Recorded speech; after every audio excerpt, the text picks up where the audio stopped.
Hello, I am Dr. Mirela Chernayanu, and I welcome you to the Wellness Optimizing Warrior MD podcast, the WOW MD podcast. I am not your typical wellness coach, and this is not a typical wellness podcast. Here, I'll discuss educational facts about health, hormones, intimacy, anti-aging, and beauty trends, all very hot topics, to empower you to make great choices when it comes to your health and to your body. I want you to go, wow, I did not know that. Or, wow, this is going to make a great difference for me.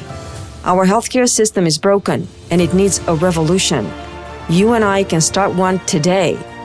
I am willing to share my knowledge with the world if you're willing to listen. Let's get started. Hello, listener, and welcome. This podcast today focuses on a magic solution you might have not heard of that could help turn the tide of perimenopause in your favor and help you navigate the choppy, stormy ups and downs of the literally hormonal storm of perimenopause and help you for many, many years.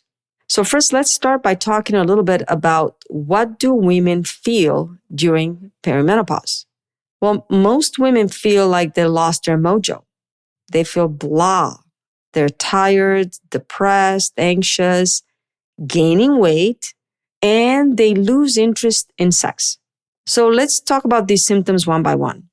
First of all, fatigue is a major complaint in perimenopausal women, and it's a serious symptom. It's indicating a problem, and it should never be ignored. But I'm a woman, and you probably are a woman above all else, meaning you have a job, children, a husband, a partner, maybe parents that you're caring for. So I do the same, and I'm sure you do it too. You push all that fatigue away, deep down. You ignore the lack of energy. You keep going because whatever needs to get done has to get done. But that's not good. And this symptom should never be ignored. Number two, you might have noticed your mood has deteriorated. It's not so good. You're not your usual optimistic self. You might be feeling blah. Maybe you notice you're not motivated to exercise as much. Sometimes you feel anxious for no reason. And sometimes, maybe before your period, more than other times, you tend to get very angry for no reason. And your temper sparks. Those are not good sparks, and your family might be complaining. You might also be sad and might experience feelings of depression and might start to wonder why life is now much harder and much less fun than it used to be 10 to 15 years ago. Another thing that women at perimenopause notice, and maybe you did too, is some extra weight, especially around the midsection. Now, those extra pounds do not come off no matter how much and how hard you diet and exercise. Remember how you were young and beautiful, and sometimes you gained a few pounds. You're like, I'm going to lose it all in 1 month. Just going to work hard, do a boot camp, cut off this food, that food, and boom, the weight would go off. Well, now you can't. It seems like you have to work harder, exercise more, and eat less to just keep the weight where it is, but it's not budging down. You might have noticed you have some cravings for sugar, for salt, and your appetite is kind of strange. Sometimes you have none, and sometimes you have a lot of appetite. And last but not least, you might have noticed you're slowly and gradually less and less interested in sex. And that is affecting your marriage or your relationship, as your husband or your partner wants to continue being intimate. And you keep finding ways and excuses to postpone, avoid intimacy. It might have even gotten painful. So any of these problems or symptoms taken apart are bad. But if they all hit you together as a whole, if you experience all of them, you're tired, you have bad mood, you're gaining weight, and you really don't want to have sex, or sex is just not what it used to be, taken as a whole, they can have devastating consequences for a woman's self-esteem and for their relationship. So what is perimenopause? Well, it's a time of transition to menopause. The ovarian sex hormones decline And this process, this decline, has body-wide implications. Our sex hormones have dominated vigorously and supported and nourished our bodies since adolescence. And now they start declining. So you are going to feel some changes. And all of the changes are mainly the ones I told you about. I haven't gotten into the how many irregular periods you can have. That's not the point. And I've discussed that before in previous podcasts. How long is perimenopause? Well, for many women, it starts in their mid to late 30s. And for some, it starts later in their 40s. I get a lot of questions about how long does the perimenopause last? Well, the perimenopause starts when your estrogen, testosterone, and progesterone start declining. And it stops when your ovary is done and it stops all production of hormones. Then you are officially in menopause. And this could be a very long time for some patients. For some patients, menopause is 2 years or 1 year. And for some, it's 10 years or more. This is a very long time. So just be aware that if you have all the symptoms I mentioned and you are in your early 40s or late 30s, it will not get better with time. It would actually get worse. So please make sure you look into it and have a professional consultation with a provider to find out what's going on and what hormones might be involved. It might be your thyroid, might be your adrenal, but it might be your ovarian hormones declining. So let's talk for a second about what exactly happens in perimenopause. Well, the key event, like I just said, all your hormones will undergo major changes. And this messes completely with the way you feel. Your thyroid can start declining. You might develop an autoimmune disease that slows down your thyroid or revs up your thyroid, like Graves' disease. Your adrenal is now imbalanced. You have all these cortisol surges. Your insulin might be off, and now you might have insulin resistance. But ultimately, the major key players that change at perimenopause is the decline of estrogen, progesterone, and testosterone. So let's talk for a second. What is the primary driver of all this? What actually changes first? Well, for some women, could be thyroid and adrenal. Many women have stressful issues and events in their late 30s and early 40s. There's lots of stressors, lifestyle changes, and lots of different choices that can lead to thyroid and adrenal dysfunction. But for most women, the biggest and greatest impact on their mood, energy, weight, and sex drive will be the changes in sex hormones that are made by the ovary. Number one, your estrogen is not what it used to be. It will decline, sometimes drastically, and that by itself would lead to, number two, lower progesterone. Now you have all kinds of strange periods. The periods are lighter, they come earlier, or they're very long and heavy and become unreliable.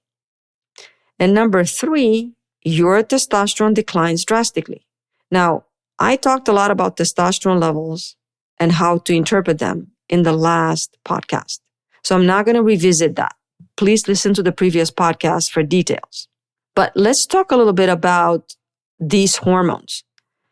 I might have mentioned before, and I'll mention it again here, that in perimenopause, the typical sex hormone changes are low testosterone, low progesterone, and low estrogen, with the balance between all three being extremely skewed towards estrogen dominance, low progesterone, low testosterone. But this estrogen dominance is not because you have super high estrogen. A lot of the times it's mainly low estrogen, but you can have surges of high estrogen. So can you turn the tide around? Can we do something about this? Well, ideally, we want to naturally boost these hormones, bring them back to normal or higher levels. And the question is, can we do that naturally? Yes, but that is not the magic or the simple solution I promised at the beginning of the podcast. This is a lot of work, And many women just don't have the time, the energy, the motivation, or they're not ready to undertake such a huge endeavor, which is reboosting your hormones naturally. And the truth of the matter is that imagine you take a lemon, you cut it in half, and you squeeze the two halves slowly, gently, gradually. Those are your ovaries releasing estrogen, progesterone, and testosterone throughout your life. When there's still juice in it, you can just squeeze a little harder to get that extra juice at the end of it. But once you've squeezed everything out of it, then there's nothing else to come out. So talking about hormone balance or boosting hormones naturally after menopause is really not possible. So just wanted to make sure that I mentioned that.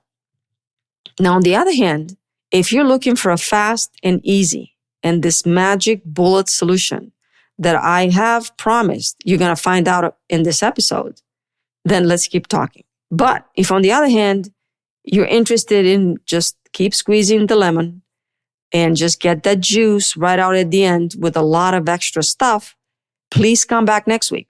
I will talk about how to harness nature and how to holistically boost your testosterone levels. So coming back to the magic bullet, and what do we do if we don't want to do the difficult route? Or what if you already tried the natural route and failed? Or you just don't have the drive, the energy, the determination, and desire to try a natural program? Then again, I will talk about in my next episode. What if you're busy and stressed? You already have no time, no energy, no desire for extra work or effort. You don't want to make drastic changes in your lifestyle. What if you just need a little pick-me-up? Make me feel better right away. No work, no drastic changes. Well, the short answer is testosterone can do that for you. Everything I talked about when I described perimenopause actually goes away with testosterone replacement. Testosterone is indeed a very little talked about hormone. And the reason is many doctors are absolutely not educated and clueless and not trained and know nothing about testosterone benefits in women. But I do. And I want you to know what I know as well. So let's talk testosterone therapy or replacement. Should we replace testosterone and when? Well, if you are fatigued, if you're gaining weight, if you have poor mood, decreased motivation, you experience depression and irritability, and especially if your mood is affecting your relationships at work and within your family, and on top of it all, you experience low sexual desire, interfering with your relationship with your partner or husband, then you are a great candidate for testosterone replacement. Testosterone can alleviate and take care of all these problems. In most women, low sexual desire is the main driver to seek testosterone therapy. And the main reason why most women start testosterone therapy. All you have to do is Google low sex drive and testosterone will pop up as a solution. But the majority of women who start testosterone therapy, interestingly enough, even if their sex drive is not drastically improved, it's just a little improved, decide they want to continue testosterone replacement because of all the other benefits of improved energy, improved stamina and endurance when exercising, faster recovery after strenuous exercise. They want to continue testosterone for the drastically improved mood. They get a huge self-confidence boost, and testosterone overall increases their sense of well-being. Also, many women who use testosterone therapy get an improvement in their foggy brain. They have better mental clarity and better sharpness of mind. They become more driven and motivated, and these women are more likely to implement and stick. Also, many women who use testosterone therapy get a major improvement in their foggy brain if they have it. They also notice better mental clarity and sharpness of mind. They become more driven and motivated, and they are more likely to implement and stick with lifestyle changes. Also, women on testosterone therapy can build and maintain muscle mass. Testosterone can help a woman burn fat, and it will promote weight loss, obviously, in the presence of a healthy diet and regular exercise. It's not going to do anything if we sit on the couch and eat chips. Now, who wouldn't want better energy, great mood, a slimmer waist, more self-confidence, drive and motivation, and a healthy desire to have and enjoy intimacy? Testosterone can give you all of this. So it is really a magic solution and a savior for many women in perimenopause and beyond. So let's touch on another issue. Is replacement of testosterone safe for women? Is there any risk of cancer with testosterone therapy? Well, the answer is yes. Testosterone therapy is safe for women. If you're not sure whether you can tolerate testosterone, it's probably a good idea to start with a low dose. And then let's touch on the subject of testosterone and cancer. Let's talk for a second about breast cancer and testosterone. First of all, know that estrogen, it's a feminine hormone. Testosterone, it's an androgen, a masculine hormone. By definition, these two hormones are opposites. Their effects on cellular growth on the same cell are absolutely opposite. So theoretically, testosterone inhibits cellular growth promoted by estrogen on estrogen-sensitive cells. So it technically, and again, theoretically, would make total sense that testosterone would protect from breast cancer. However, there are fat cells in the breast. And if you have listened to my previous podcast about excess estrogen, I talked in detail about how testosterone can aromatize, which means it can transform into estrogen, and that can be a problem. So you might want to go and listen to the podcast episode about excess estrogen. That's a lot of valuable information about testosterone aromatization. Another problem is the fact that testosterone can and will convert into estrone. This is what we call a bad estrogen with carcinogenic potential. So there are some potential issues with testosterone therapy. That's why your provider that administers testosterone therapy to you has to be trained and qualified and experienced and make sure that they look into all of these issues and monitor all of these hormones. So the truth of the matter is we don't really know what causes breast cancer. But what we do know for certain is that hormones do not cause cancer. These sex hormones that I keep talking about are your God-given hormones. Your body has made these hormones naturally for many, many years. There's no reason why continuing to replace and maintain levels of these hormones after they go away would actually increase your risk of cancer.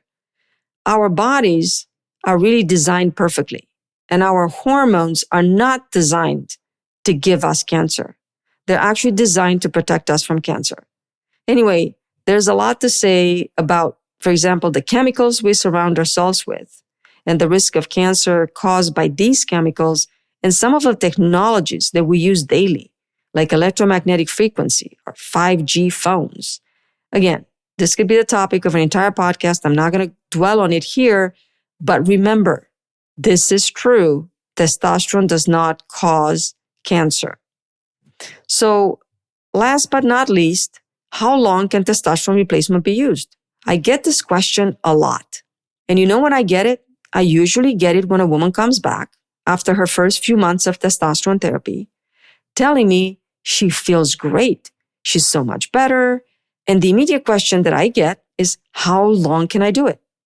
And my answer and reply right back to this question is, how long do you want to continue feeling this way? And of course, they say, okay, yeah, forever. So then I get asked, is it safe? Can I stay on this therapy for many years? So don't want to get into details because this is usually a consultation that needs to happen between you and a doctor, a trained, experienced physician. And that depends on your reason for choosing the hormone replacement therapy and why you want to do it and for how long you want to do it. And do you get any benefit from it? And are there any side effects with it? So there's a lot more to say about this. But again, you should get all that information in a consultation with your physician. So I am going to end the episode here, but leave you with this small but very important tip. Any hormone therapy, whether it's testosterone only, estrogen only, progesterone only, estrogen and progesterone, estrogen, testosterone, and progesterone, all of these therapies are likely to be safe to continue for decades, as long as there are no contraindications, there is significant improvement in quality of life, there are minor minimal side effects that are very, very tolerable, and the hormones are balanced just right, leading to improvement of quality of life. I hope this offered a useful solution for you. And if you have not considered testosterone therapy, please give it another thought and feel free to call us for a consultation. We'll be happy to test your testosterone levels and discuss testosterone replacement with you. I leave you here and I say goodbye until my next episode. Bye-bye. If you liked the information you heard and you'd like to hear more, please subscribe and follow my podcast. Should you find the content helpful to not just you, but possibly others, please share it and feel free to leave us a review. You are welcome to join the Facebook group, The Warrior Optimizing Wellness MD. I certainly hope that you've heard many things in this podcast that made you go, wow, I did not know that, or wow, I'd like to know more. So keep listening and I'll keep talking.